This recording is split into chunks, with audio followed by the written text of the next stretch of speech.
क्या प्यार वाकई अंधा होता है या हम बस वो देखना चाहते हैं जो हमें दिखाया जाता है?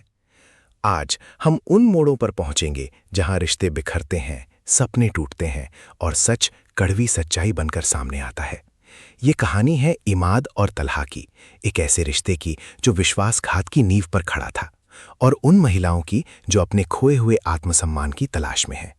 एक तरफ है तलहा, जो एक बंद गली में फंसा हुआ महसूस करता है, जहां न दाएं का रास्ता है न बाएं का, और तब एक तोहफे से उसकी सारी उलझनें दूर हो जाती हैं।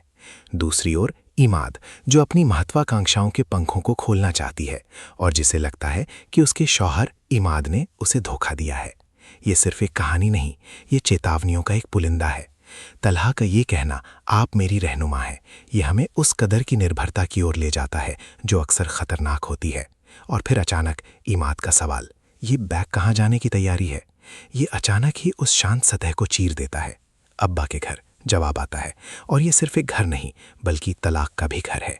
इमाद को यह एहसास तब हुआ जब इमाद ने उसे यह समझाया। वो चाहती थी कि आंटी के रहते घर का माहौल ना बिगड़े, लेकिन अब उसे किसी का डर नहीं। इमाद की गुहार, प्लीज मेरी बात तो सुनो, एक बेबस कोशिश है। लेकिन तलहा का सवाल, क्या बात सुन लूं मैं तुम्हारी, हमें उसकी कड़वाहट का एहसास कराता है। तुमने ये क्या किया तलहा? मुझे बताए बगैर मेरी तरफ से कंपनी वालों को डेजिग्नेशन ईमेल भेज दी।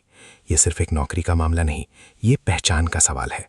तलहा का इमाद से कहना, जानती हो तलहा मैं कितनी एम्बिशियस हूँ, मैंने लाइफ में क्या क्या करना था। लेकिन इमाद का जवाब, हाँ तो इमाद, मैं हूं ना तुम्हारा शौहर, मैं करूंगा तुम्हारे लिए प्रोवाइड। प्लीज बस मुझे छोड़कर मत जाओ यार, मैं तुम्हारे लिए सब करूंगा। यह दिखाता है कि इमाद अभी भी सिर्फ अपनी दुनिया में जी रहा है। तलहा उसे आईना दिखाती है, तुम अभी भी सिर्फ अपने और अपने घर के बारे में सोच रहे हो। तुमने मुझे धोखा दिया है। माहीन और मुझ में अब कोई भी फर्क नहीं रहा, हम दोनों को चीट किया गया है। ये वो पल है जहां इमाद का घमंड टूटता है। उसकी लगातार गुहार, ईमान प्लीज प्लीज मेरी बात सुनो यार, प्लीज मुझे छोड़कर मत जाओ, तुम्हारे सिवा कोई नहीं है यार। यहाँ वो अपनी लाचारी का प्रदर्शन करता है। इमाद का जवाब, क्या माँ तो मुझे भी आज तक नहीं मिली ना, लेकिन इसका मतलब ये तो नहीं है ना कि मैं उसका गुस्सा लेफ्ट राइट सेंटर सब पे बस उतारती फिरूं। कभी नहीं। मैंने अपनी लाइफ खुद बनाई है, भली या बुरी। मैं नहीं चाहती उसे कोई और लीड करे। रहो तुम यहाँ पे अकेले, क्योंकि तुम इसी लायक हो। ये इमाद के आज़ाद होने का उद्घोष है। फिर हम देखते हैं इमाद और माही का साथ। वो अब्बा से छुप कर नहीं बल्कि बता कर आते हैं। अब्बा खुद लॉयर से डील करेंगे। माही के एग्जाम्स हैं और इमाद का वादा, तुम्हें अगर किसी भी चीज़ की ज़रूरत हो ना तो तुम्हारी इमाद तुम्हारे पास है। माही की कोचिंग का अनुभव, बहुत अच्छा फील कर रही हूँ, काफ़ी हल्का हल्का महसूस होने लगा है। अब किसी को इम्प्रेस नहीं करना, किसी के डर से नहीं जीना। ये आत्मखोज की एक खूबसूरत तस्वीर है। पहले की अनिश्चितता से लेकर आज के आत्मविश्वास तक। मुझे पता नहीं होता था क्या जूते पहनने हैं, क्या कपड़े पहनने हैं, कुछ भी नहीं, लेकिन अब मुझे सब पता होता है। ये बदलाव ही सफलता की निशानी है। यहाँ तक कि मोना आंटी के साथ आइसक्रीम का लुत्फ उठाना और कुकिंग कोर्स के बारे में सोचना, ये सब एक नई शुरुआत का संकेत है। लेकिन कहानी यहीं खत्म नहीं होती। ईमान के फ़ोन से सब बदल जाता है। अरे मियाँ का फ़ोन होगा, उठा लो, क्यों नहीं उठा रही? और फिर वो बीती बातें, याद है तुम्हें माही हमें किस तरह चिढ़ा करती थी, लैला मजनू पता नहीं क्या क्या, हुमायूं के पर इसने क्या क्या बातें की है भाई। ये एक क्षणिक राहत है, लेकिन फिर इमाद की सख्ती। ईमान, ऐसे खफा होके कोई जाता है यार, शादी को अभी 1 महीना भी नहीं हुआ है, तुम प्लीज़ अपना सामान पैक करो, मैं तुम्हें आज ही लेने आ रहा हूँ, ओके? ये दिखाता है कि रिश्ते कितने नाजुक हो सकते हैं, कितनी जल्दी हालात बदल सकते हैं। और तब आता है शाइला का संदेश। डॉक्टर शाइला, मुझे अंदाज़ा है कि बहुत अरसे से मैं आपसे राब्ते में नहीं थी, बट टू बी ऑनेस्ट मैं इस अरसे में इमोशनली बहुत स्टेबल भी फील कर रही थी। वो जमशेद के नाम से अब घबराती नहीं। I have someone in my life जिसकी वजह से मुझे अब अकेलापन महसूस ही नहीं होता। मैं कंप्लीट फील करने लगी हूँ, खुश रहने लगी हूँ। आई थिंक मैं इससे शादी भी कर लूँ।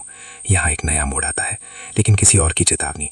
वो बहुत चालाक औरत है भाभी, और हमारे भाईजान है शरीफ, और मेरी नज़र में जो शरीफ है ना वही कमज़ोर है। ये एक आगाह करने वाला संदेश है।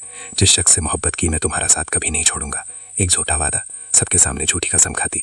फिर वो पल आता है जब इमाद कहता है, इस घर के साथ मेरी जज्बाती वाबस्तगी है और मेरी बेटी की जो तल्ख यादों की वाबस्तगी है इस घर से। उसकी ख्वाहिश, आयला को रोहन की दुल्हन बनाओ। ये एक बहुत ही उलझा हुआ जाल है। पहले अपने सगे भतीजे को आजमाया था, अब सगे भांजे की बारी है। ये पारिवारिक रिश्तों की कड़वी हकीकत है। दुख होता है मुझे आपको ऐसी तकलीफें देखकर। वो काबिल नहीं है इस मोहब्बत में। सही कहा गया है, एक तरफ जहर हो और दूसरी तरफ तो जहर खाने को तरजीह ही। और तब हम पहुंचते हैं उस वादे पर। तुम्हारी यादों में खुद को खोया है, मैं पल पल तुझको ही चाहूँ, हर लफ्ज़ में तेरा नाम कहूँ और अब से तुझको ही मांगूँ। क्या ये सिर्फ एक दिलासा है या एक हकीकत? ये कहानी हमें दिखाती है कि कैसे धोखे, महत्वाकांक्षाएं और छिपे हुए एजेंडे रिश्तों को बर्बाद कर सकते हैं। क्या इमाद वाकई अपनी पत्नी को लेकर गंभीर है या ये सिर्फ एक चाल है? और क्या शायला का नया प्यार उसे वाकई खुशी देगा या ये एक और चाल है। हम देखेंगे कि कैसे इमाद ने अपनी पहली कमाई से गाड़ी खरीदने का सपना देखा। मेरी सैलरी इतनी आला होगी ना, और तुम्हें पता है अपनी पहली सैलरी से मैं गाड़ी लूंगी। लेकिन क्या ये सपना पूरा होगा? मैं भविष्यवाणी करता हूँ कि इमाद का नया रिश्ता भी उतना ही अस्थिर साबित होगा जितना उसका पिछला। दूसरा, शायला का नया प्यार दरअसल किसी पुरानी साजिश का हिस्सा है। और तीसरा, इमाद और तलहा के बीच के अलगाव का असर उन दोनों के परिवार पर कहीं ज़्यादा गहरा होगा।